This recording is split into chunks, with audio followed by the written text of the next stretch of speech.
Okay guys, first maghanap kayo ng pinakamalapit na UP machine sa inyong lugar.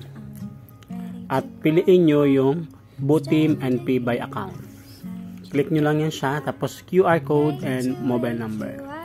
So pag na-click nyo yung Butim and Pay by account, i-select nyo lang yung mobile number.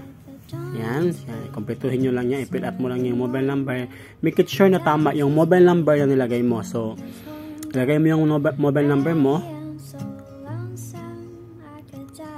Yan, pagkatapos mo malagay yung mobile number mo, if correct naman, pinutin mo yung next. At pagkatapos na pinut yung next, lalabas yung pangalan mo at yung credit limit mo. Then, pinutin mo yung next. Kung tama naman, next. Tapos, doon mo na ilagay yung pera. So, minimum pa na pwede mo i-cash in is 5 dirham. So, ayan.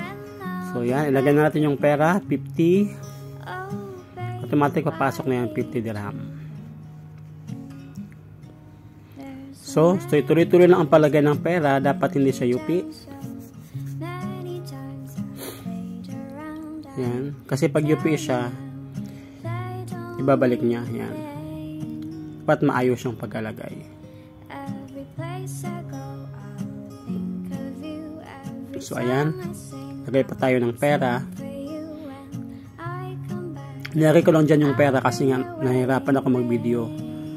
Nilagay ko na lang dyan sa lagayan ng resibo. So ayan, 400 dirham na. So pag okay na, click mo yung pay. Pagkatapos cash in successfully, may lalabas siya na resibo. Ayun, may lalabas na resibo. So diba ganun lang kabilis mag-cash in sa UP machine.